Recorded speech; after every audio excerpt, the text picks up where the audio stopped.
안녕하십니까. 2020년도 2학기. 오늘이 진짜 마지막 수업이 될 것 같습니다. 마지막 영상 강의를 찍게 됐고요. 여러분들에게 이제 창업 및 창직 비즈니스 모델에 대한 전반적인 어떤 Q&A를 진행하겠다고 이제 말씀을 드렸고, 많은 학생들이 질문을 주셨어요. 그래서 공통적인 부분들을 한번 추려보고 또 개별적인 또 질문들을 해준 학생들이 있어서 일단은 공통적인 부분들 우선으로 Q&A를 진행하도록 하겠습니다. 그리고 이제 다음 주에는 우리가 기말고사를 보죠. 여러분들이 이제 많이 질문해 주시는 게 고객 접점의 이제 체크리스트인데, 지난번에도 말씀드렸지만 여러분들이 이제 중간고사에 제출한 여러분들의 비즈니스 모델을 가지고 고객 접점 체크리스트를 만들어서 제출해 주는 겁니다. 그래서 이게 이제 수업에 연계성이 있는 거죠. 자, 여러분들이 비즈니스 모델을 아이디어를 내서 궁극적으로 비즈니스 모델 캔버스를 그리고 또 그거를 이제 실행을 하는 거죠. 그러면 이제 가장 중요한 게 뭡니까? 고객이죠. 그래서 이 고객과 관련된 우리가 접점에 대한 어떤 차별성, 고객 경험 관리를 실천하기 위한 체크리스트가 무엇인가를 여러분들이 이제 고민을 해서 접점에 대한 체크리스트 30가지 문항을 제출을 해달라고 그랬습니다. 그래서 일단은 여러분들은 질문에 대한 체크리스트만 30가지 문항을 작성해 주시면 돼요. 거기에다가 부수적으로 정성평가를 낸다든가 혹은 예를 들어서 5점 척도, yes, no 평가를 낸다든가 이런 거는 안 하셔도 돼요. 그냥 질문만 30가지. 그죠? 꼭 우리가 지켜야 될 접점에 대한 중요성, 그런 것들을 여러분들이 생각을 해서 보내주시면 됩니다. 그래서 여러분들이 이제 이 캠퍼스에 이제 여러분들이 이제 보내주신 Q&A 순서를 이렇게 하겠습니다. 먼저 보내준 우리 학생들 위주서부터 이렇게 순서대로 진행을 하겠습니다. 이름은 밝히지는 않고요. 일단은 한 학생, 창업을 할 때 적절한 위치 선정을 어떻게 하는지 궁금합니다. 또한 업종마다 선정을 다르게 하는지 궁금합니다. 네, 좀 질문이 좀 약간 포괄적이에요. 일단 이 학생에게 이렇게 말씀을 드리고 싶어요, 여러분. 특히 이제 장사, 점포 창업은 입지가 좌우한다, 이런 얘기가 있습니다. 그래서 이 관련된 여러분들 좀 책도 보시고 또 현장에 가서 이거는 그쪽 현업에 있는 분들의 얘기를 많이 들을 필요가 있습니다. 당연히 업종마다 틀리죠. 그죠? 그래서 최근에 나온 책 중에 박균우라는 저자가 있어요. 한번 여러분 이름을 검색을 해보세요. 박균우. 그럼 이제 이분은 이제 제가 아는 분이긴 하지만 거의 20여 년 동안 이제 상가 개발, 점포 개발 이런 쪽에 이제 컨설팅을 하셨던 분인데, 이번에 이제 처음 책을 내셨는데 한번 그 책을 참고적으로 한번 보시고, 또 지난번에 한번 소개했던 소상공인시장진흥공단의 상권 분석 툴이 있죠. 네, 거기 가서도 한번 시뮬레이션을 자꾸 해보셔야 됩니다. 그래서 위치 선정, 특히 이제 점포 창업에 있어서는 좌우한다, 이런 말을 드릴 수가 있고요. 그래서 여러분들이 그 분야도 상당히 공부가, 학습이 필요하고 또 현장 경험이 필요한 부분이기 때문에 그런 부분에 좀 관심을 갖고 접근을 해주시는 게 좋을 것 같습니다. 또 학생은 산업마다, 분야마다 발생되는 매출익과 순이익을 판단하는 기간이 다르겠지만 도소매업, 단순 제조 판매하는 경우 어느 정도 투자 대비 이제 회수, 그죠? 캐시플로우가 창출되는 기간을 이제 어떻게 선정하느냐, 케이스 바이 케이스인데, 어쨌든 3개월, 6개월 기간을 말하기도 하고 어떤 사람은 2년은 버텨야 한다는 말도 있습니다. 경우마다 다르겠지만 객관적으로 판단하기 위해 대략적인 기간에 대한 조언을 부탁드립니다. 저는 이렇게 생각을 해요. 여러분, 우리가 비즈니스 모델 캔버스를 하는 이유는 뭡니까? 창업과 동시에 매출이 발생이 되는 구조를 만드는 겁니다. 창업과 동시에 이익이 발생하는 구조를 만들기 위해서 그렇습니다. 창업은 카오스 시장이라고 그러잖아요. 혼돈 시장입니다. 앞날을 어떻게 예측합니까, 여러분? 코로나가 이게 터질 줄 알았습니까? 자, 그래서 항상 창업을 준비하는 사람 입장에서는 철저한 준비를 통해서 시작과 동시에 매출이 발생이 될 수 있도록 준비를 하라는 거예요. 고객을 확보하라는 겁니다. 잠재 고객에 대한 분석을 하라는 얘기예요. 그래서 이 학생에 대한 답변은 제 개인적인 생각은 창업을 쉽게 생각하면 안 됩니다, 여러분. 혼돈 시장이기 때문에. 그래서 일단은 창업과 동시에 매출과 이익이 발생되는 구조를 만드는 게 중요하다. 뭐 2년을 버틴다? 천만에면 3개월도 못 버텨요. 업종에 따라서는. 그래서 준비. 이걸 통해서 창업과 시작과 동시에 매출이 발생되는 구조를 만드는 게 중요하다라고 저는 답변을 드리고 싶습니다. 또 세 번째 질문은 처음 창업을 했을 때 프랜차이즈 가맹으로 시작하는 게 좋을까요? 개인 카페로 하는 게 좋을까요? 요즘은 이제 프랜차이즈보다 개인 카페가 더 많이 보이는데 창업자들이 개인 카페를 선호하는 이유가 따로 있을지 궁금합니다. 기업에서 일을 몇 년간 하고 창업하는 것이 좋을까요? 아니면 곧바로 바로 시작해서 무리가 없을까요? 네, 제 개인적인 생각을 하면 말씀을 드리면 사람의 성향에 따라 틀려요. 예를 들어서 아이디어도 많고 열정도 많고 그죠? 뭐 이런 분들은 저희가 개인적으로 독립적으로 창의적으로 접근하는 분들이 있어요. 그래서 이제 본인이 나중에 이제 뭐 프랜차이즈 산업을 하거나 이제 프랜차이즈 산업에 진출해서 프랜차이즈 가맹 사업을 하는 경우도 있고 또 이제 이런 경우도 요즘은 이제 이런 경우도 있어요. 자금력이 좀 있는 분들 중에는 여러 개 회사를 가맹을 해요. 뭐 이디야도 하고 설빙도 하고 뭐 이런 식으로 그런 식으로 이제 하는 분도 있어요. 그래서 이 기준을 좀 우리 학생들 입장에서 접근을 한다면 저는 이렇게 생각을 합니다. 일단은 경험을 쌓는 게 중요하다. 그래서 일단은 자기가 원하는 분야, 관련된 분야에서 좀 어느 정도 경험을 쌓고 그리고 나서 창업을 하는 게 성공의 확률이 높다고 생각합니다. 여러분, 창업을 하는 게 중요하지 않아요, 여러분. 창업을 해서 성공을 하고 지속 가능한 게 중요한 겁니다. 그죠? 그래서 내가 과연 창업을 할 만큼 준비가 돼 있는가 이게 중요하죠. 제가 만나본 이제 그 여성 창업자 중에 걸작 떡볶이라고 있어요. 걸작 떡볶이. 김복미 대표인데 지금 경희대학교 대학원 석사 얼마 전에 졸업을 했죠. 근데 이제 그 김 대표의 사례를 보면 프랜차이즈 회사에서 이제 디자인 뭐 이런 브랜딩 뭐 이런 거를 했더라고요. 그리고 나서 본인이 뜻한 바가 있어서 창업을 한 거예요. 자, 이런 식으로 뭔가 경험을 쌓고 하는 게 우리가 그 카오스 시장에서 혼돈 시장에서 리스크를 줄이고 지속 가능할 수 있는 길이 아닐까 생각을 합니다. 그래서 개인 창업이 좋냐, 프랜차이즈 창업이 좋냐, 이거는 개인의 성향에 따라서 차이가 많이 나고 특히 학생들 입장에서 창업을 접근한다 그러면 좀 경험을 쌓고 가는 게 중요하지 않겠냐, 이렇게 답변을 좀 드리고 싶습니다. 네 번째 학생은 창업을 준비할 때 너무 복잡하고 어렵고 막막할 때가 많습니다. 아무래도 혼자 준비하다 보니 이럴 때마다 제 아이디어가 좋은 것 같아도 포기하고 싶어져요. 돌파가 있을까요? 정말 막막합니다. 저도 답변을 드리기가 막막합니다. 일단은 뭐 혼자서 창업하는 거는 맞죠. 그죠? 창업자는 혼자입니다. 그러나 이제 누구랑 이제 파트너를 제휴를 할 것인가, 누구와 또 사람을 채용해서 할 것인가, 뭐 이런 부분이 있어요. 그래서 일단은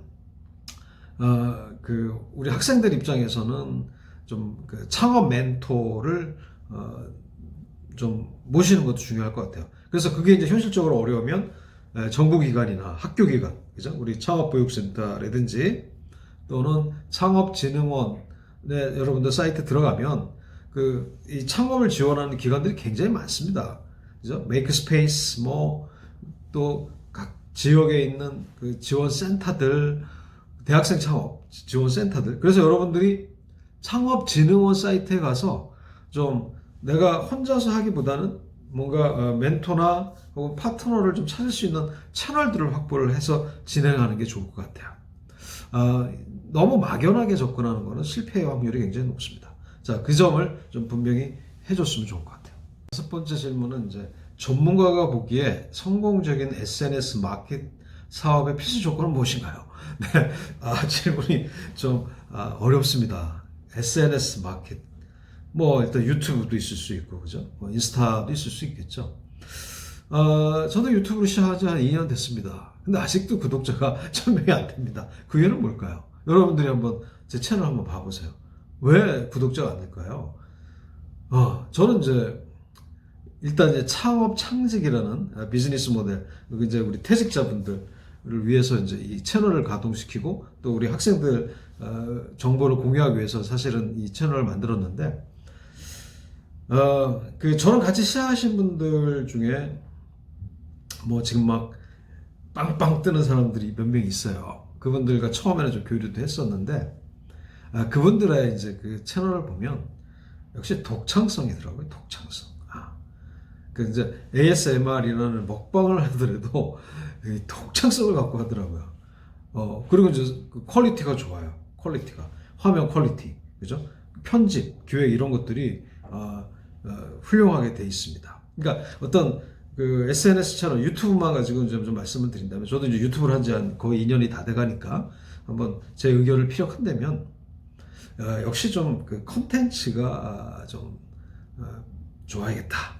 그죠? 그 다음에 그 영상과 관련된 좀 나름대로의 그 촬영, 편집 이런 것도 중요하게 작용을 하는 것 같습니다. 결국은 이제 그 개인 브랜드, 그죠? 퍼스널 브랜딩이라고 그러죠. 개인 브랜드를 구축하는 것들이 또 중요하고, 또 이제 시류를 타는 것도 중요할 것 같아요. 시류, 그죠? 앞으로의 이제 펼쳐질 시류들 이런 것들을 잘 선점을 해서 나간다면, 저처럼 이렇게 아직까지 2년 돼서 1000명도 안 되는 이런 채널이 아니라 진짜 뭐 30만, 50만 가는 채널이 되지 않을까 생각을 합니다. 자, 6번째 이제 질문입니다. 스타트업에 뛰어드는 많은 창업자들이 적게는 2년, 많게는 5년이 지난도 대부분 사업을 접는다는 사실을 여러 창업 강의를 통해 들었습니다. 정말 1, 2%의 스타트업 기업만이 살아남는 것을 볼 수 있는데, 이것이 소수의 대박과 다수의 쪽박으로 느껴집니다. 꼭 대박이 아니더라도 어느 정도 돌아가는 기업도 많지 않아 보이는데, 그 이유는 무엇이라 생각하십니까? 여러분, 창업은 뭐라고 그랬죠, 제가? 카오스 시장이라고 했어요. 카오스는 뭡니까? 혼돈 시장이에요, 혼돈 시장. 굉장히 변화무쌍하고 위협의 요인도 많고 또 기회의 요인도 많습니다. 물론 이제 제 주변에는 그 창업을 해서 10년, 20년 이렇게 그 지속적으로 기업을 유지하는 분들도 있고, 또 한 2, 3년 반짝하다가 사라진 기업들도 있습니다. 결국은 뭐냐면 고객입니다, 여러분. 고객. 내가 갖고 있는 비즈니스 모델의 가치가 고객들이, 그죠? 제 가치를 사줄 수 있는가? 이게 계속 유지가 된다면 그 비즈니스 모델은 계속 갈 수밖에 없어요. 그래서 이 창업을 해서 가장 관심을 가져야 될 부분은 뭐냐면 고객을 확보하는 방법입니다, 여러분. 그리고 고객이 재생산될 수 있도록 계속 고객 경험 관리를 집중적으로 유지하는 기업들은 지속 가능합니다. 그러나 고객들의 생각을 읽지 못하고 고객들이 읽기 시작하면요, 비즈니스는 한순간에 무너지게 돼 있습니다. 그래서 여러분들이 우리 수업 시간에 고객 경험 관리를 배우는 이유는 지속 가능하기 위해서입니다. 지속 가능. 어떻게 하면 우리가 고객과 상호작용을 통해서 그들에게 가치를 제공하고, 그죠? 그들이 우리의 제품과 서비스를 계속 이용하게 할 것인가? 이런 것들이 관건이에요. 그거는 이제 스타트업 기업이든 중견 기업이든 대기업이든 그건 공통적으로 적용되는 겁니다. 그래서 고객의 마음을 잃지 않고 고객의 성원을 얻는 기업들만이 지속 가능하다. 뭐 이렇게 저는 말씀을 드리고 싶어요. 그래서 이걸 너무 우리가 숫자적인 것만 볼 필요가 없고, 과연 이면에 그 중간에 없어지는 기업들은 고객을 확보할 수 있는 그런 역량이 돼 있는지, 혹은 지금 5년, 10년, 뭐 20년 가는 기업들의 스타트업들은 그죠? 어떤 식으로 고객을 계속 확보를 하고 있는지, 이런 것들을 여러분들이 주의 깊게 보셔야 돼요.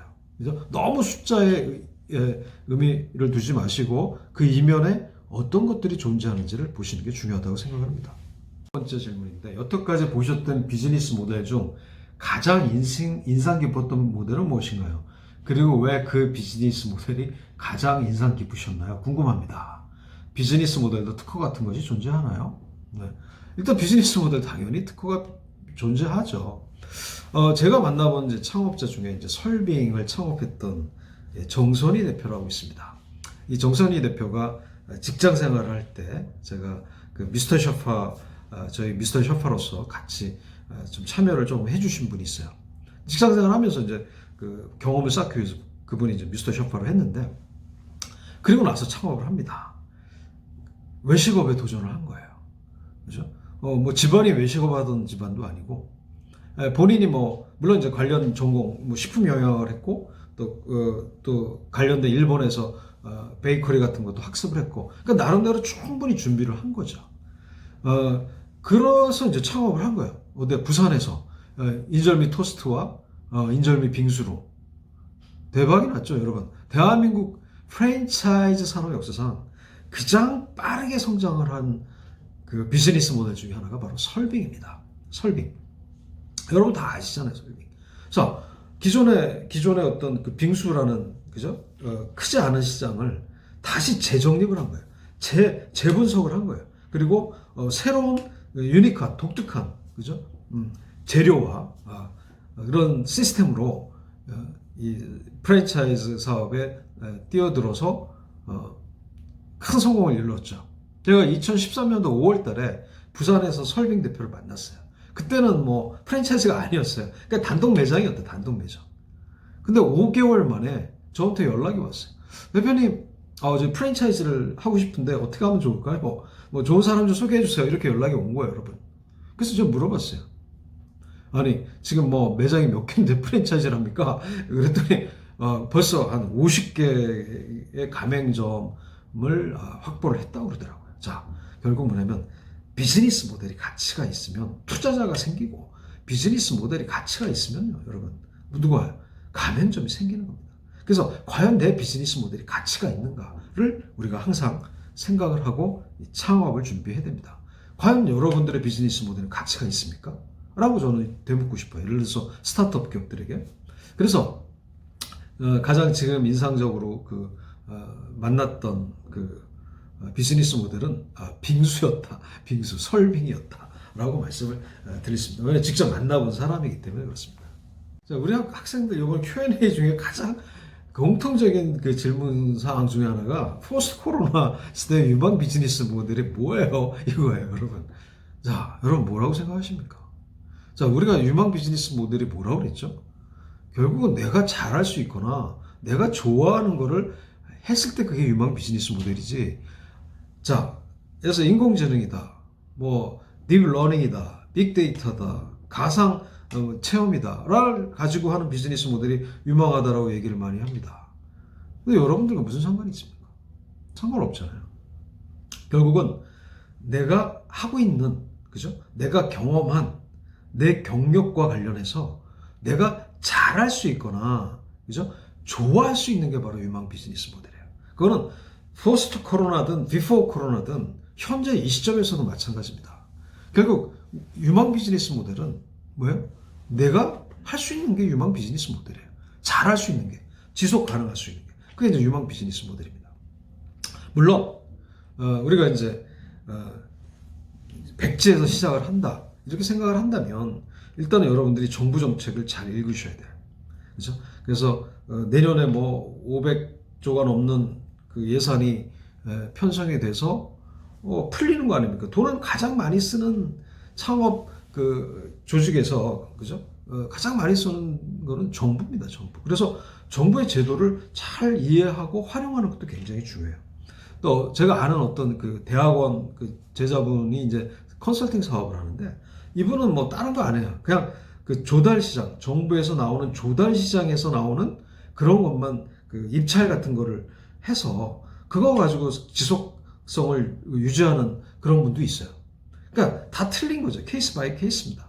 자, 그래서 누구에게 어떤 사람에게 유망한 비즈니스 모델이 나에게는 절망적인 비즈니스 모델이 될 수도 있어요. 그래서 여러분들이 우리 대학생 입장에서 유망 비즈니스 모델을 찾으려면 내가 잘할 수 있는 거, 내가 좋아할 수 있는 것 중에서 찾아주시고, 뭐 그것조차도 없다 그러면 정부에서 지원해주는, 혹은 정부에서 유망산업으로 키워주는 산업에서 내가 접목될 수 있는 게 무엇이 있는가를 한번 잘 찾아보시기 바랍니다. 그 가운데서 여러분들이 나만의 비즈니스 모델, 유망 비즈니스 모델을 찾을 수 있지 않을까 생각을 합니다. 물론 이제 큰 트렌드적인 측면에서는 이렇게 접근할 수도 있어요. 예를 들어서 우리가 고령화되잖아요. 고령화. 뭐 그 가운데서도 아직 한국에 없는 그 유망 비즈니스 모델이 나올 수 있어요. 네, 그죠? 그래서 일단 그 일본이나 뭐 미국이나 그러니까 이 초고령 국가로 진입하는 우리나라 입장에서는 먼저 앞서 고령화된 나라들은 어떤 산업들이 그죠? 어떤 비즈니스 모델이 유망 비즈니스 모델로 소개가 되고 또 시장에 진입을 했는지 이런 거를 이제 우리가 시장 조사를 통해서 발견할 수 있겠죠. 그죠? 그 다음에 여러분도 눈에 보이잖아요. 펫 비즈니스가 많이 생기고 1인 가구가 많이 생기고 그죠? 뭐 그러면서 생기는 연관된 비즈니스 모델은 무엇이 있는가? 그러니까 뭔가 트렌드한 부분들을 잘 시장 조사를 통해서 찾아보시기 바라고 또 그게 나랑 적성에도 맞아야 되고 또 내가 이 사업을 이끌 수 있는 역량도 있어야 돼요.